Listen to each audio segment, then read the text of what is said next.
For the first time, NATO's high-readiness spearhead force is deployed across Europe.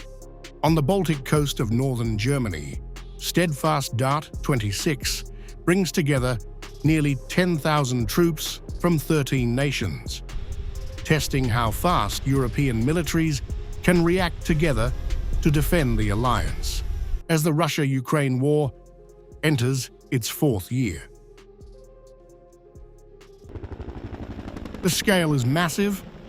Troops from Italy, Greece, Germany, Spain, Turkey, Lithuania, and Estonia, supported by France, Poland, the UK, and others, are training across land, air, sea, and cyber domains.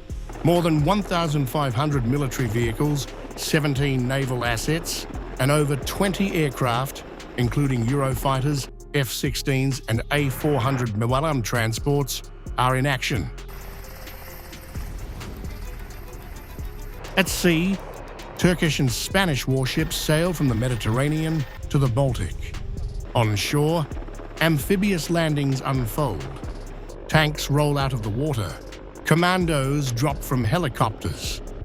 This is NATO rehearsing full-spectrum warfare, from beach assaults to integrated combat operations. But here's the big question. Where is the United States? Washington is not participating. Officials call it coincidental, saying planning began 2 years ago. Yet NATO admits this was largely a European-led operation. The objective is clear: speed and integration. NATO's Allied Reaction Force is being tested as a rapid response reserve. Commanders say, once activated, forces can deploy within days, not months. This is real-time war readiness. And politically, the message is just as strong. German Defence Minister Boris Pistorius says Germany, NATO's largest European member, is under pressure, with allies watching closely. He also confirmed Berlin is sharing unmanned warfare expertise, from drones to autonomous systems, with partners. The NATO can rely on Germany as a turntable. The security situation in the Baltic Sea has worsened. Russia threatens us with hybrids. The Shadow Fleet damages our underwater infrastructure.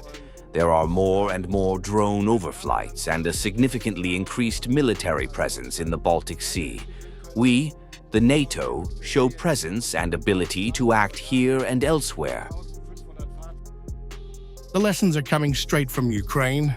NATO says it is learning modern warfare, drones, hybrid tactics, multi-domain combat, but it also admits we are capable, but not perfect.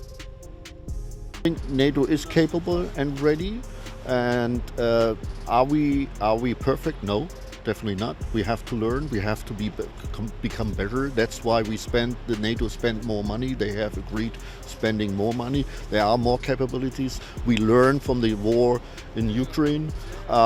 We learn from them how to deal in a modern warfare. We teach them, on the other side, we teach them how to use the weapon systems that nations deliver to Ukraine.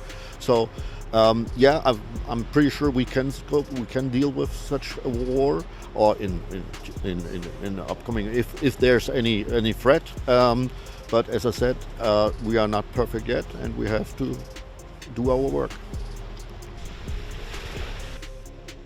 So the message from Germany is blunt.